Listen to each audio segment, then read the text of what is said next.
Welcome to Legends of the Inkwell. I'm Dakota. And I'm Jackie. And first off, we want to start by saying sorry that we've been away for a while. We've been on vacation and the holidays, And I got sick. but we're back and we're ready to go. So today we are talking about the Set 3 Into the Inklands lore. Yeah, so I'm excited about this one because it really starts to get into the actual, more unfolding of the story, I guess. And we get pretty in depth in this one. So Yeah, I'm and this excited. this one's definitely interesting because it's a little bit different than the last two, and it leads up to the next one, obviously, that we know. So let's get right into it. We're going to start with the story trailer that Ravensburger releases.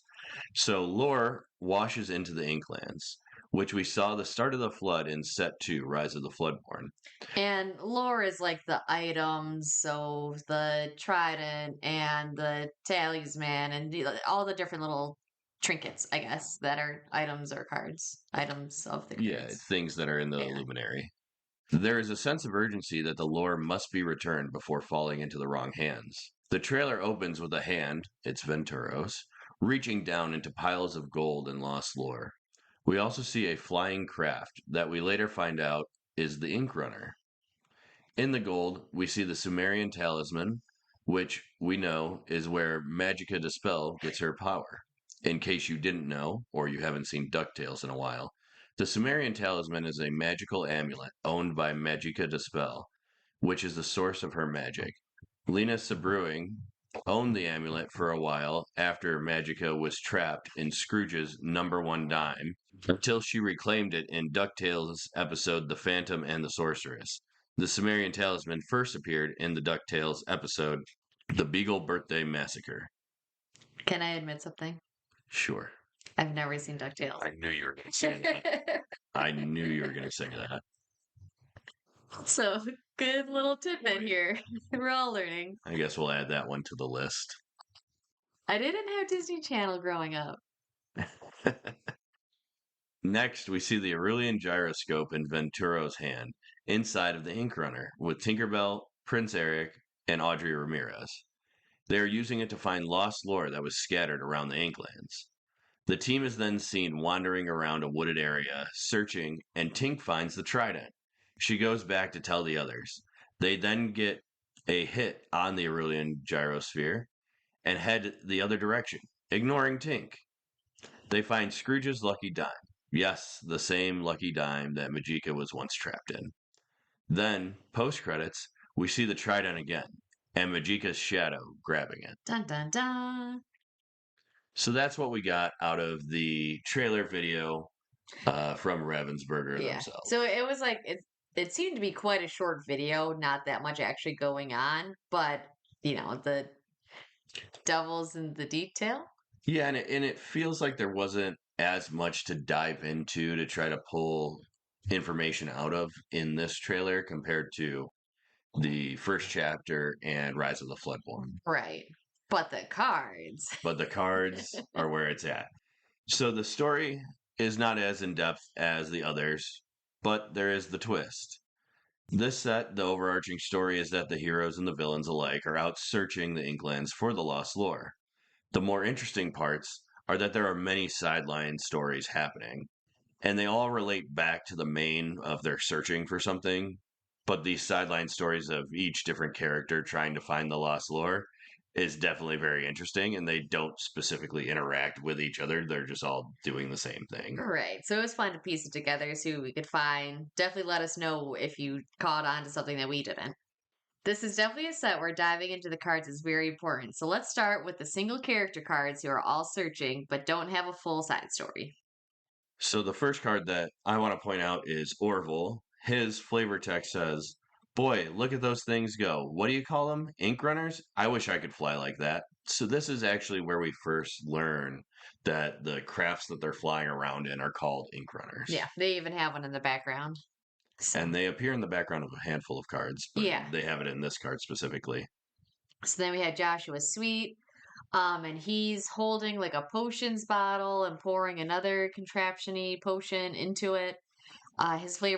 His flavor text says, "Heading out to the Inklands? Come on back if you need patching up."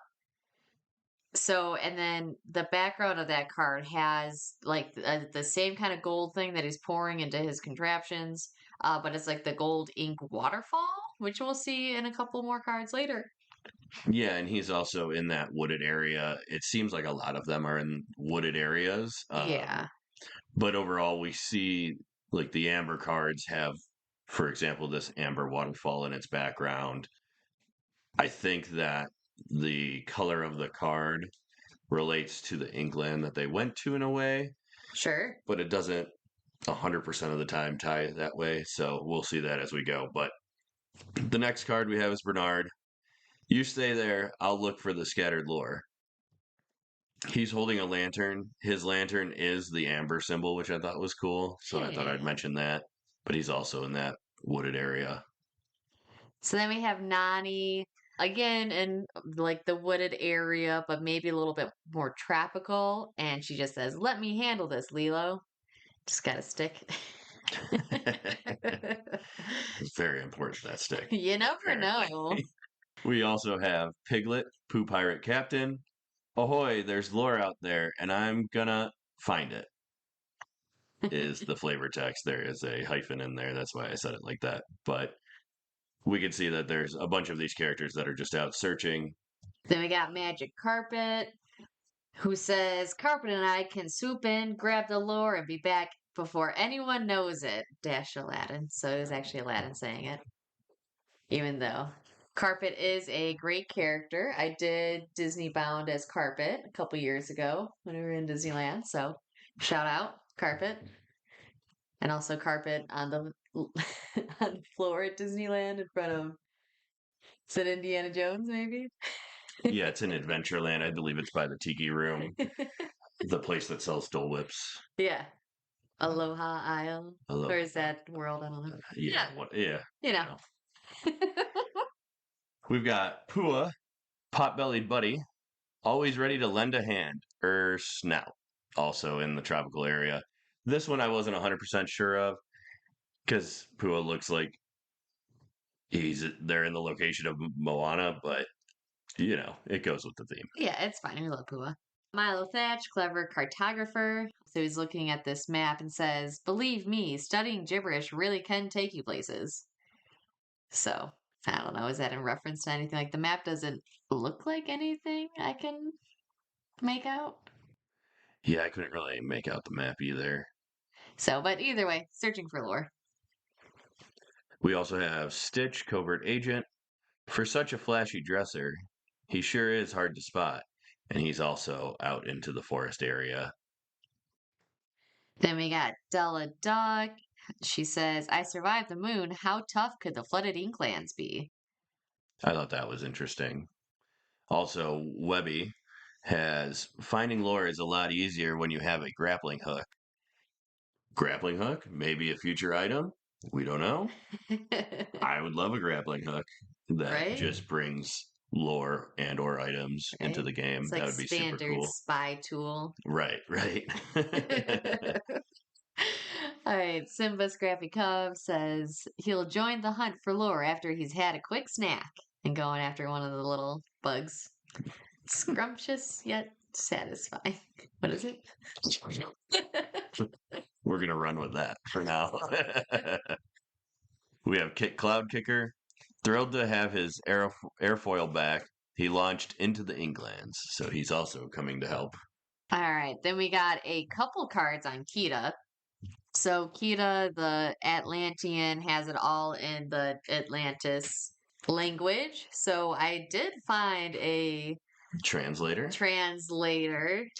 If anyone's curious, it actually says, "Welcome to the Inklands." And she's got that gold amber waterfall behind her as well. So same as Joshua Sweet, yeah. The next Kita, she's seen things before, but nothing like this. This is the Kita Royal Warrior, also relating. This one, she is in a different location though, and I think this is because she's steel. She's in a more rocky, cavey Inkland, which we Sure. see in some of the others. Yep, that makes sense. And then back to the Amber Kita, protector of Atlantis. So this is where she's glowing. And it's got what looks like one of the luminary pillars, but it's full of amber ink and it like doesn't actually look like the luminary pillar, but it's like same shape.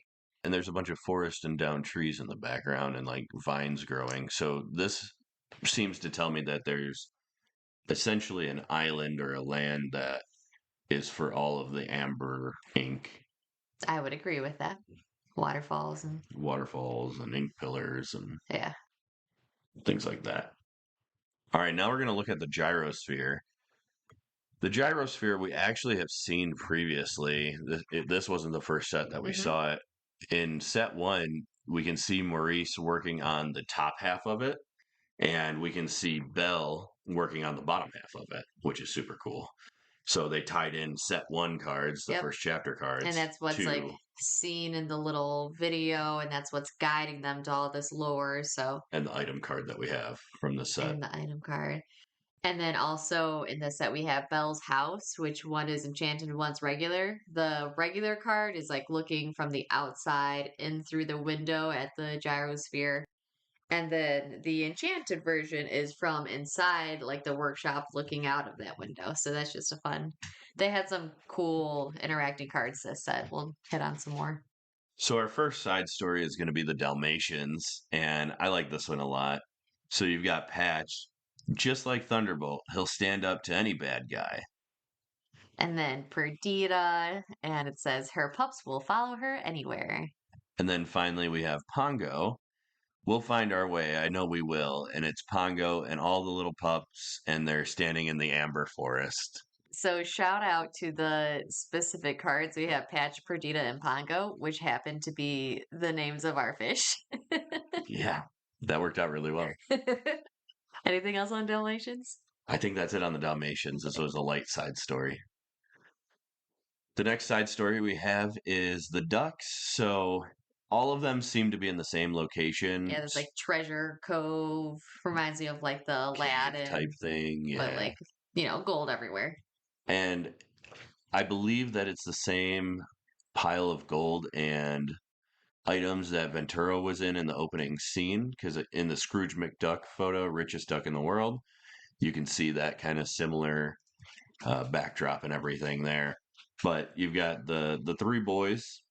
Dewey says, "I got it. I knew I could do it." Dewey for the win. Huey says, "This looks like part of the larger crystal." And Louis says, "Found the last one."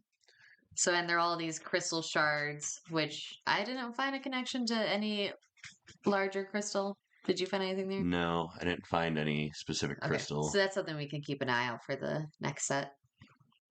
Then one other mention here is the Flint Heart. In his photo, the stalactites. Is that the up ones or the down ones? And stalagmites. And stalagmites, there's both actually. They are the same color as the Peter Pan shadow card from the last set that after the ink went through, it added that rainbow kind of. Right. Yeah, and you can see that in Huey's too. And Huey's, yep. Yep. So they had a lot of cards this set. Then we get into Peter Pan and his side story. And this is the big side story. This is my favorite one, I think, out of all of them.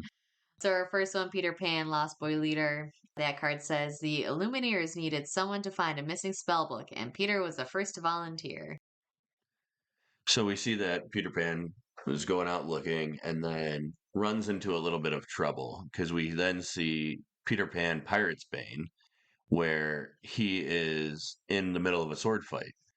And what you can see in the bottom right corner of his art is actually Captain Hook's hand and Captain Hook's rapier.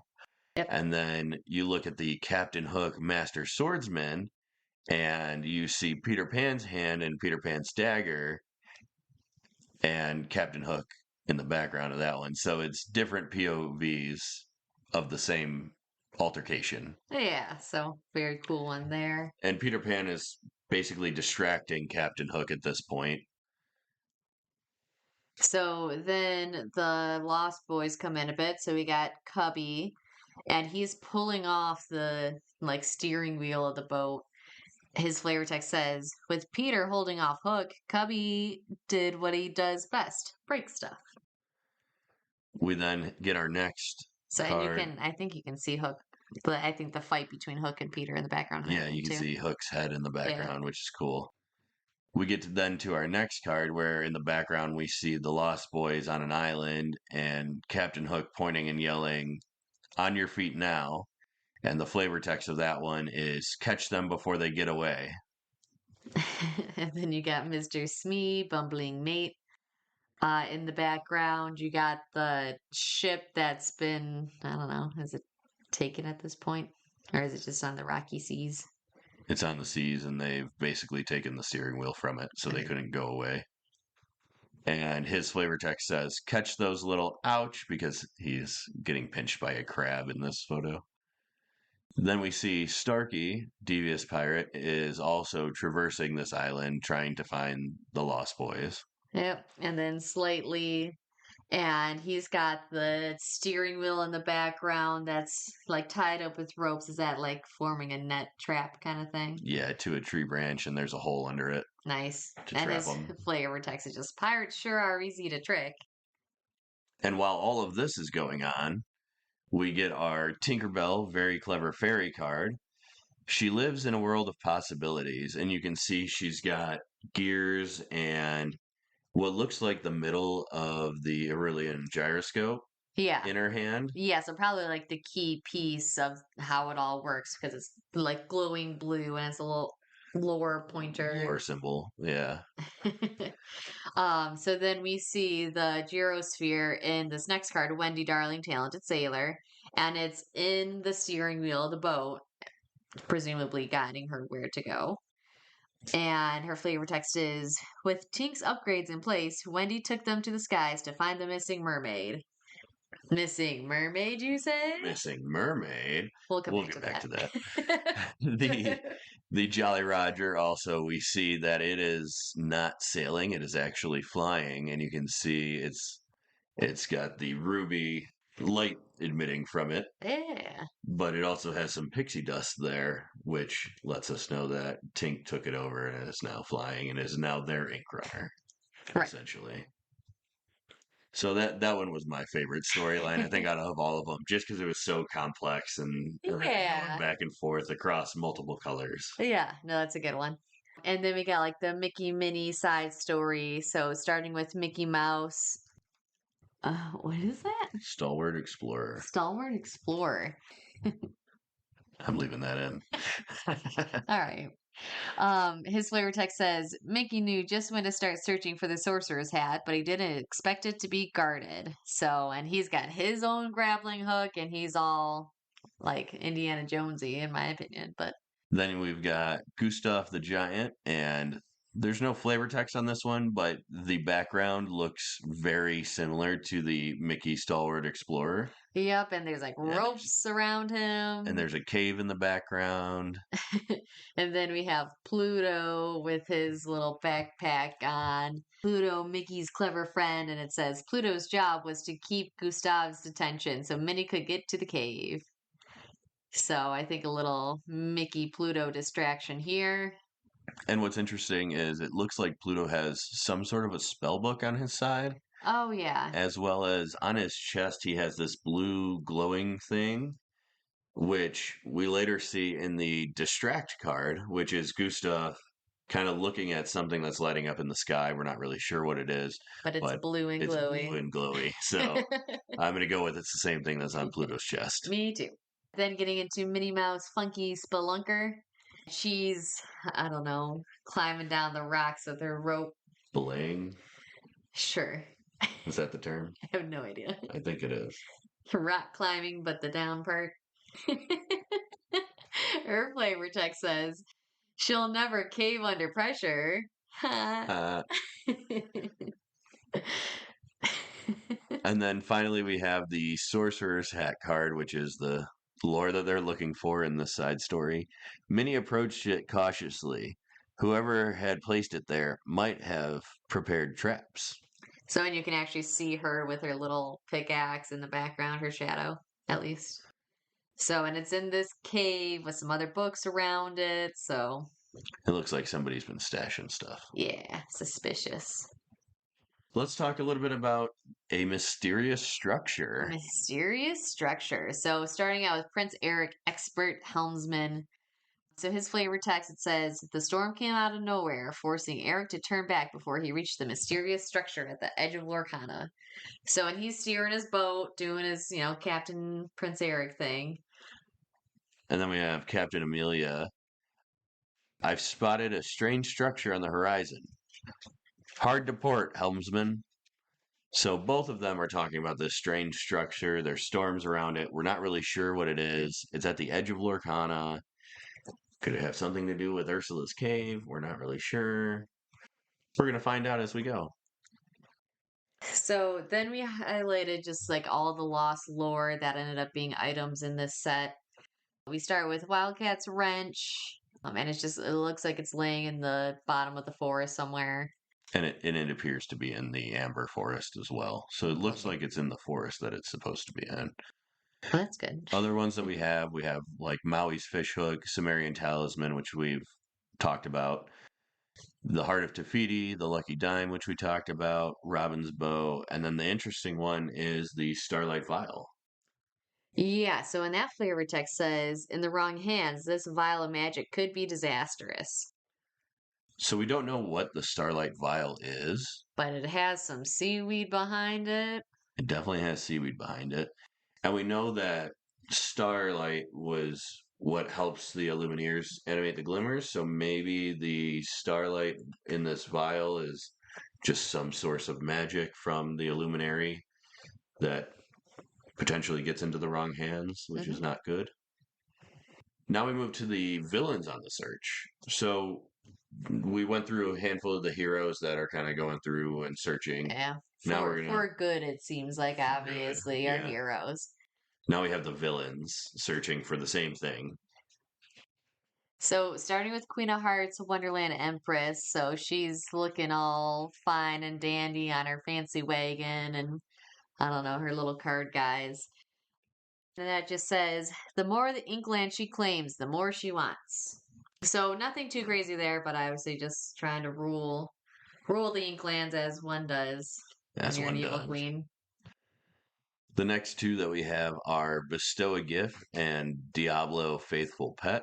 So on the Bestow a Gift, in the artwork of it, we see Maleficent with some, looks like amethyst style spell going on, and Diablo up in the air.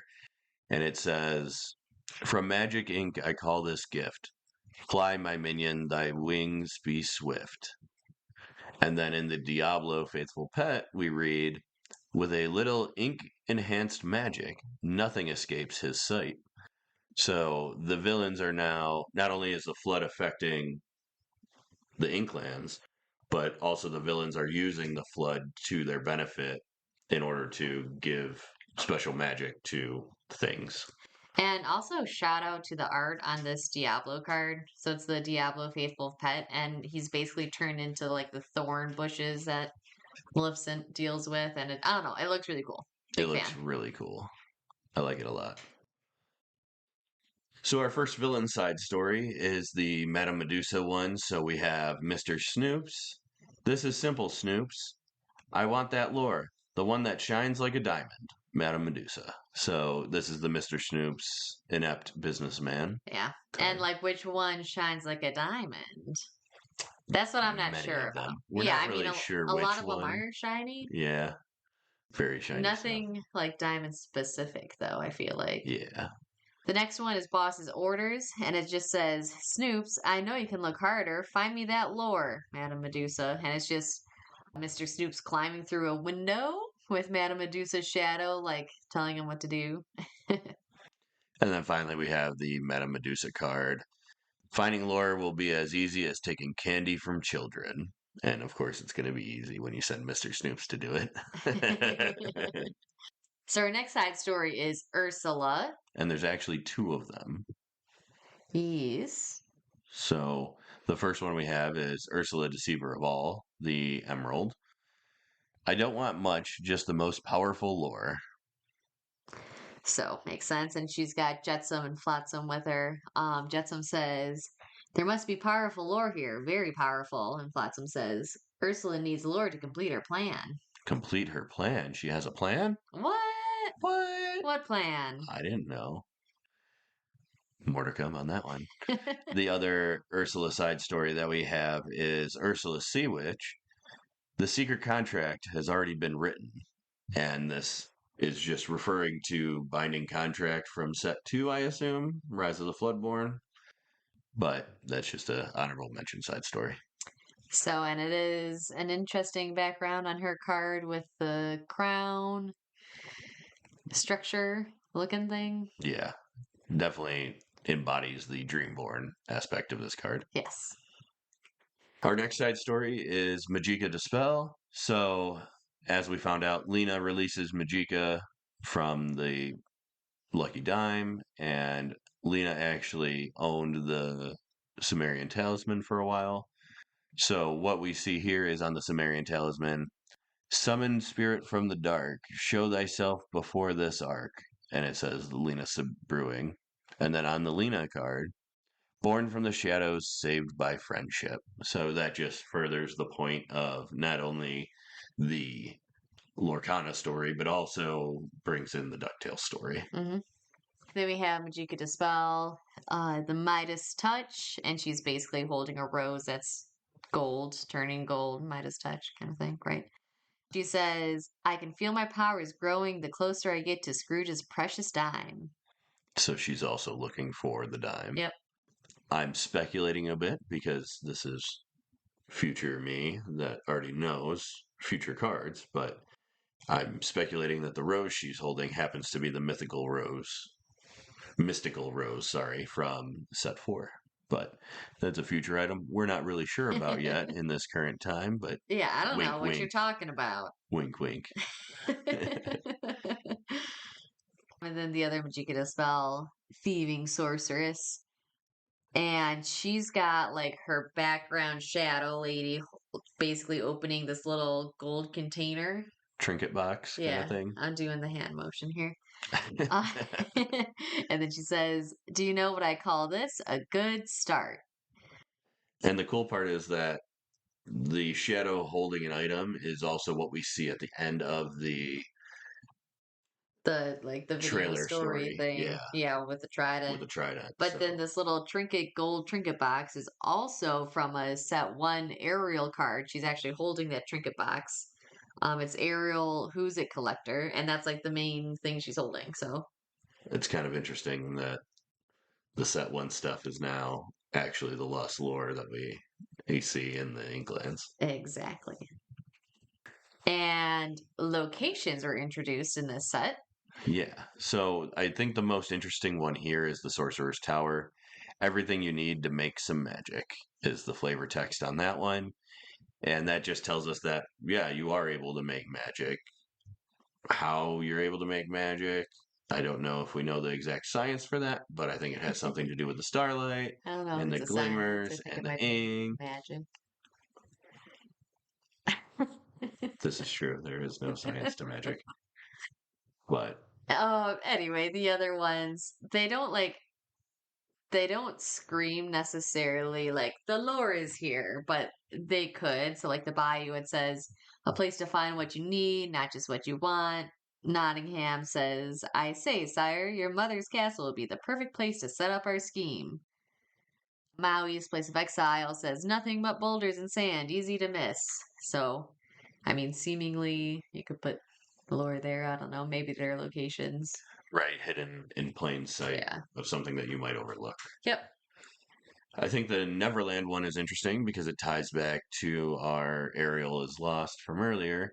The mermaids told Peter they'd seen some items floating by several days earlier, but they were more concerned that one of their sisters had gone missing. Oh no, not Oh the no. missing mermaid from earlier. It's always a missing mermaid. So then we get into Ariel's side story. So we have Ariel Adventures Collector, and basically she's got her bag of trinkets, getting chased by a shark, hanging out with Flounder. And it says shipwrecks are great places to find lore and hide from sharks. And what's cool is the Wendy Darling Authority on Peter Pan card. In the background of it, through the window, you can see Ariel actually swimming with, I believe it's It looks whales. like whales, yeah. And So, then there's also a hidden Mickey in this card. well, so this is the one we talked about on the previous episode with, you know, I don't know, 5 or 6 hidden There's a Mickeys. lot of hidden Mickeys. So hopefully we all found those. But just wanted to point out that Ariel is there. So let's get into some honorable mentions that we had. My first honorable mention is Audrey Ramirez.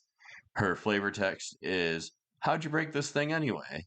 And then we also have the repair card, which says, "I'm thinking about opening a shop here. What do you think?" So I think it's kind of funny that she's always stuck fixing everything. Yeah, she's good at it.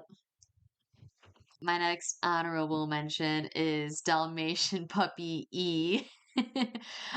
There's nothing special about this one. He's just winking and the cutest one of all of them. So, And the cool thing that I found in this one is the lamp in the oh, background has the amber symbol on it. yeah. But mostly he's the cutest puppy. Maybe she.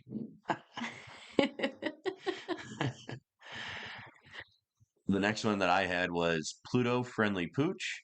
He is standing in front of a door, it seems like, and it actually perfectly matches the Mickey from the previous set, which is the Mickey Mouse friendly face, where he's inviting you in. So I like this a lot that we finally got both sides of this card, even if it was a set or two later. Right, super cute.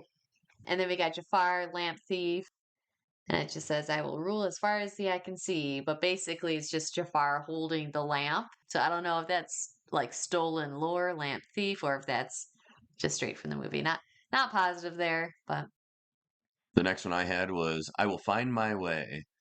And what's cool about this one is it looks like it's from the movie, but it's very different artwork from the scene in the movie. But Herc is in the same position as he was in the movie. And you see the Inklands, and you actually see an ink runner in the background. is it an ink runner or is that? I thought It's it either an was. ink runner or a mysterious structure. Okay. One of the two. Something mysterious floating kind of reddish in the sky. Then we have Gizmo suit, and its flavor text says, it stands in the hall of Lorcana, waiting for someone to speak the secret words. So, who's going to don this suit? Yeah, I'm excited about this one to see who ends up with it. So, our next Easter egg is the vault door item. And basically, it's Scrooge McDuck's shadow upon this vault door. With the only thing really of note in the card is the 1877 above the doorway. So I did some digging here because, I want to know what it was. I haven't seen DuckTales, so I don't know if it's obvious or not. But basically, what I found was from 1992 to 1996, Don Rosa wrote and illustrated The Life and Times of Scrooge McDuck, a serial detailing Scrooge's fictional biography from his childhood in 1877 Scotland. So I think it just connects it back to, Scrooge's story. yeah. Yeah, I think that's really cool. So, and then the flavor text also says, only Scrooge knows about this vault, and he's going to keep it that way. Yeah, I like this a lot. Yeah, I so think it's a cool Easter that's a egg. cool one. Some more honorable mentions that we had. My big one here is going to be the Titans. So we start with the Olympus Would Be That Way card. The flavor text there says, "Now that I set you free, what is the first thing you are going to do?" From Hades. And these are mostly from the story, but some of them were added later. But you have like Hydros, freeze Zeus, and then Stratos, blow Zeus away, Lithos, crush Zeus, and then Pyros, melt Zeus. And that's all their flavor texts say. So, on a similar note, all the brooms from this set. So we have Magic Broom, Dancing Duster, Swift Cleaner, Big Sweeper, and respectively they say Super Smooth Tidiness, Super Speedy Tidiness, and Super Sized Tidiness. The brooms are really growing on me, honestly. Like, I like it. It's fun. It's definitely fun. they're always doing something. Just my last one is Hey Hey Accidental Explorer. So he's upside down in a coconut in the seas, and it just says, Obviously out helping look for lore, yeah. as Hey Hey would. The flavor text is just considering the coconut. Love it. That is all. So that's what we have for the Into the Inklands lore.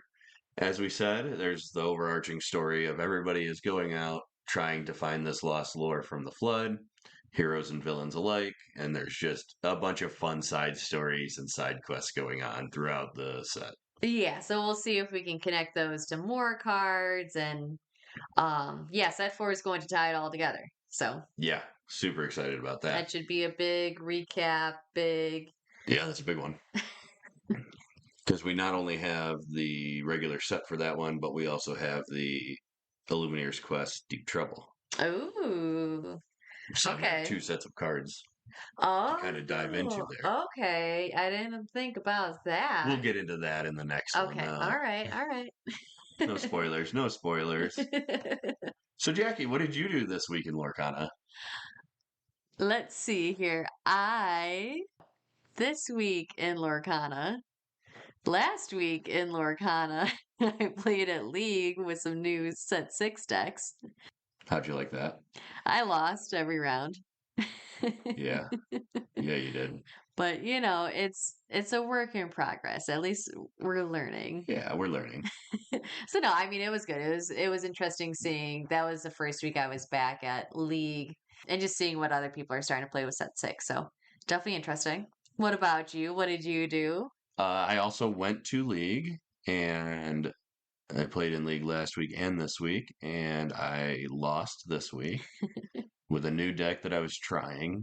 It was just a little bit too slow for the current meta or Yeah, League field. all the decks seem to be pretty quick nowadays. Seemed to Like be pretty quick. you can't be just average speed. You have to be a little picky uppy Yeah, I tried as well as to make a strategy. deck to incorporate bend to my will and just make everybody angry, but it's a little slow.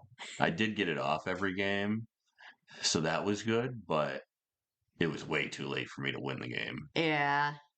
Still upset the people though. Well, good job. Yep. Yeah.